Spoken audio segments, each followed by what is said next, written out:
puta, ainda traz gente. Filho da puta do Barroso.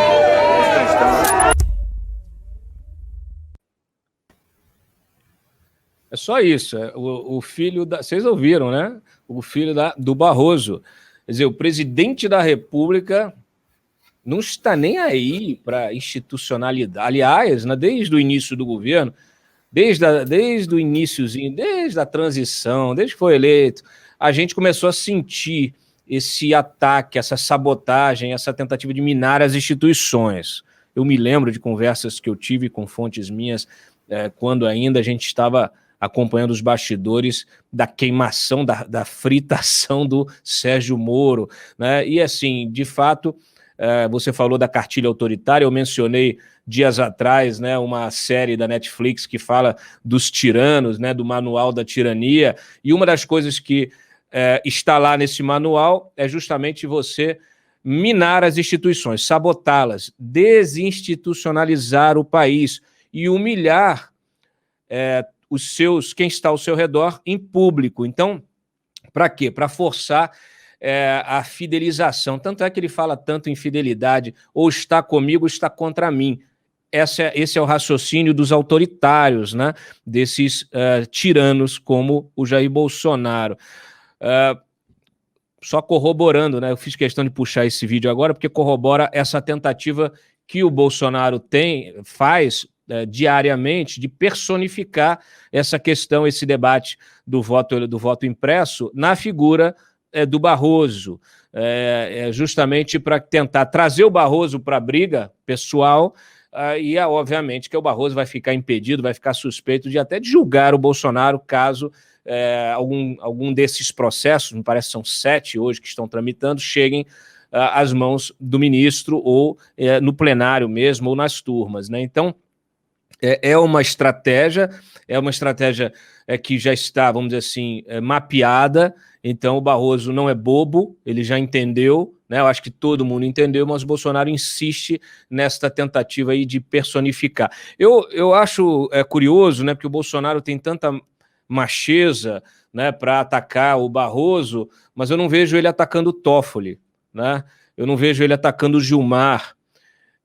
E quando a gente teve lá atrás toda uma questão envolvendo a possibilidade de uma abertura de uma CPI da Lava Toga, etc. e tal, os bolsonaristas foram para as redes sociais enterrar essa iniciativa, né? E aí, quando interessa, né, aquele alvo mais fácil, né, então mira no Barroso, bota a sua milícia digital para atacá-lo pessoalmente, personificando, né? Essa é uma estratégia bastante conhecida, já mapeada, inclusive, na CPI das fake news, na CPI dos atos antidemocráticos, na CPI das fake news, no inquérito dos atos antidemocráticos, no próprio inquérito das fake news, isso também está presente na pauta da CPI da Covid, né, Fábio?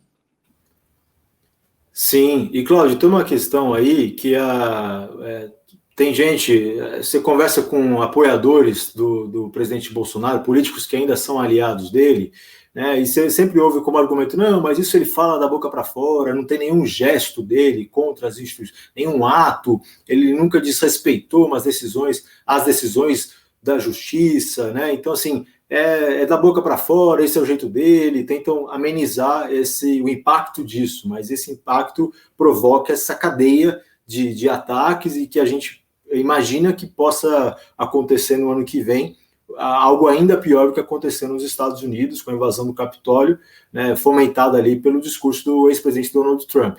Uma coisa que a gente traz nessa reportagem também, que eu achei interessante, uma visão de um cientista político, falando o seguinte, olha, é difícil imaginar que alguém embarque nessa tese golpista, né, nesses arroubos autoritários dele.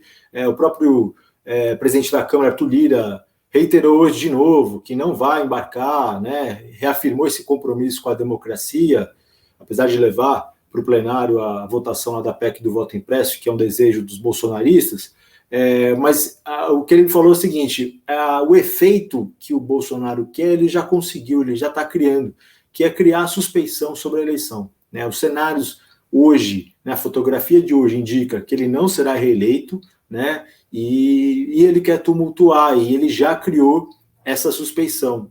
Tem muita gente falando assim, então por que não aprova então o voto impresso, já que o que custa votar o voto impresso para a gente fazer uma auditoria, né? E se você fala com os especialistas, a gente trouxe edições atrás aqui na Cruzoé, uma entrevista com o Giuseppe Giannino, que foi o primeiro diretor lá de tecnologia do TSE, o primeiro concursado da tecnologia do TSE, e é tido como o pai da urna eletrônica, porque ele entrou logo no comecinho da formatação da urna, lá em 96, né? E ele explica, tecnicamente, assim, todos os obstáculos que tem para aprovação disso, né? Para a implementação disso. Não é uma coisa fácil num país como o Brasil, que as urnas eletrônicas viajam de barco, você tem que acoplar uma impressora que pode falhar, então tem um desafio logístico, né, daquilo funcionar, a impressora vai precisar estar conectada com energia elétrica, tem que ser desenvolvido um aparelho específico que ainda não existe no mercado, e depois, beleza, você desenvolve, consegue fazer isso, e aí faz, né, obviamente, se tem um voto impresso, vão suscitar uma auditoria. Olha, eu não confio no resultado da urna eletrônica, eu quero confirmar o voto no papel. Se der alguma divergência, qual voto vai valer, né? Mais uma questão que pode ser judicializada. Sem contar que, até hoje, não houve nenhuma prova de fraude nas urnas eletrônicas, né? Então, são 25 anos. Não, por favor, conclua. Eles foram eleitos, né? Os filhos dele tiveram milhões de votos nessas urnas eletrônicas. Isso é um tema. O debate é tão fora da curva, né? Tão ilógico que a gente comenta isso todo dia aqui. É surreal você questionar o voto eletrônico que te elegeu. O próprio Arthur Lira disse isso no pronunciamento dele há pouco, né? Ele falou: olha, eu vou levar para o plenário da Câmara dos Deputados, que é a Casa do Povo, é quem realmente tem, vamos dizer assim, a palavra final. É uma saída, assim, não há como discordar do Arthur Lira nesse caso específico, porque, de fato, é a Casa do Povo. Então, assim, se a gente está falando de legitimidade de Supremo, de ministros, do presidente, não sei o quê, bom, o nosso sistema é representativo. A Câmara é a Casa do Povo. O plenário da Câmara vamos dizer assim, nesse sistema representativo, goste dele ou não, ele é a voz máxima, né? Então, se você traz esse debate para o plenário decide que vai aprovar o voto impresso ou vai rejeitar o voto impresso, está decidida a questão. Então, ele espera com isso pacificar essa crise, e aí ele fala, olha, vocês vamos jogar isso no plenário, né, que foi eleito pela urna eletrônica, né? Os parlamentares foram eleitos democraticamente pela urna eletrônica, então fez ali uma ironia, ou pelo menos mandou um recado deixando claro que é um debate que não faz muito sentido. Inclusive, você estava falando aí, eu estava conversando aqui com o Arthur Lira, ele está convidado para vir na segunda-feira, vamos ver se dá certo. Tomara. Bom, antes da gente nós nos estendermos na edição da Cruzoé, eu queria ficar um pouco mais nesse tema e te convidar para a gente discutir as notícias do dia, porque eu acho que enriquece o debate, e afinal de contas é um tema que você também está acompanhando, assim como eu, assim como todas as nossas equipes, então eu acho que enriquece. E aí eu quero dar um outro exemplo do ataque pessoal, né, que a gente mencionou, essa estratégia do Bolsonaro em personificar, em personalizar, está aqui. Ele foi além, ele não chamou só o Barroso de FDP.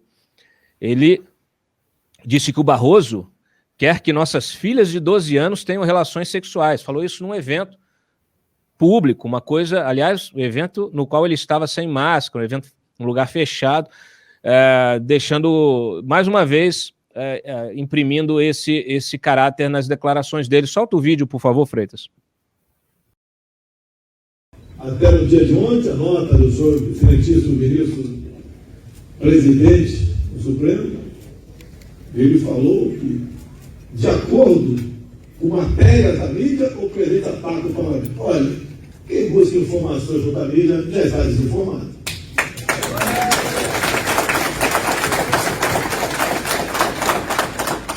Não ofendi nenhum ministro do Supremo, apenas falei da ficha do senhor Barroso. Defensor do terrorista Batistino, favorável ao aborto. a liberação das drogas, a redução da idade para estupro de vulnerável. Ele quer que nossas filhas e netas, com 12 anos, tenham relações sexuais, porém, sem problema nenhum.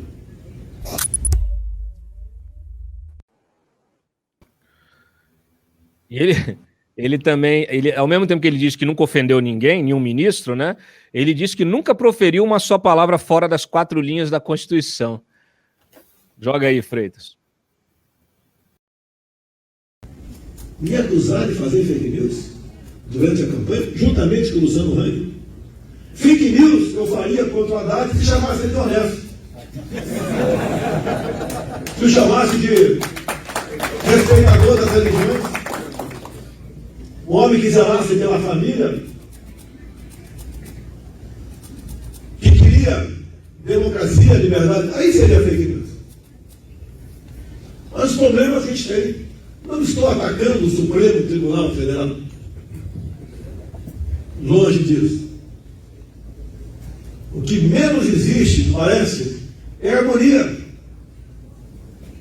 Nunca proferi uma só palavra, tive um só ato, uma só posição fora das 4 linhas da Constituição. Eu quero é governar.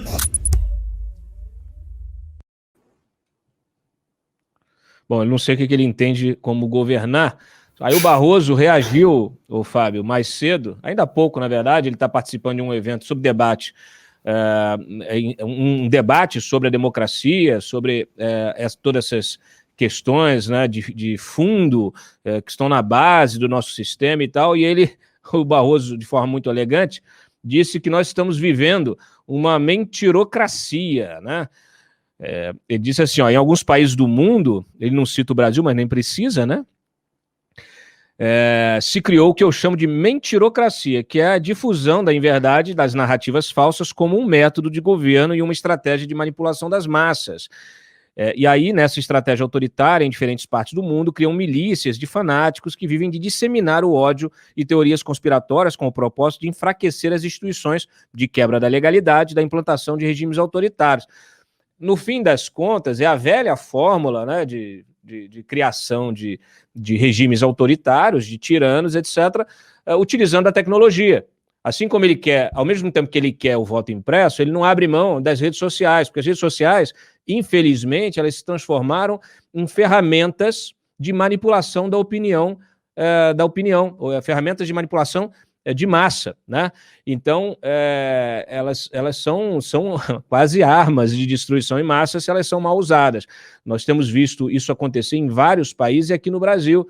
E o Bolsonaro foi eleito pelas redes sociais e governa pelas redes sociais, usando as redes sociais para disseminar fake news, para desinformar e para manipular a opinião, além desses aplicativos de comunicação, né? WhatsApp, Telegram e afins. Sim, é um populismo de baixíssimo nível, né, Cláudio? O ministro Barroso mencionou isso também no evento, estava acompanhando aqui no INSPER em São Paulo, né, e falou dessa figura do hiperpresidente, como isso contamina, né, isso é muito característico da América Latina, e isso tem contaminado e gerado problemas graves, né, institucionais nos países aqui da América Latina, o Brasil incluído nessa lista. Agora, tem um fator aí, também várias pessoas comentam, né, políticos e quem está acompanhando o cenário, né, que o Bolsonaro, vez ou outra, quando a situação aperta, ele utiliza essa tática diversionista de, né, jogar uma outra polêmica no ar e tal. Essa é uma polêmica grave, gravíssima, não é à toa que as instituições estão respondendo à altura, de uma forma inédita, mas o que reforça aqui, Cláudio, nosso trabalho, né, de que a gente tem que acompanhar toda essa crise que é provocada por essas declarações do presidente, mas a gente tem que ficar de olho também ali, né, no governo, né, acabou de chegar essa semana, acabou de sentar lá na Casa Civil o Ciro Nogueira, então a gente tem que ficar de olho, não cobrindo apenas essa crise institucional provocada por essas declarações estrategicamente feitas pelo presidente Bolsonaro, mas aí redobra o nosso trabalho, porque a gente tem que continuar ali também nos fatos, no que está acontecendo ali nos bastidores, da Casa Civil agora com esse novo comando, esse consórcio do governo com o Centrão.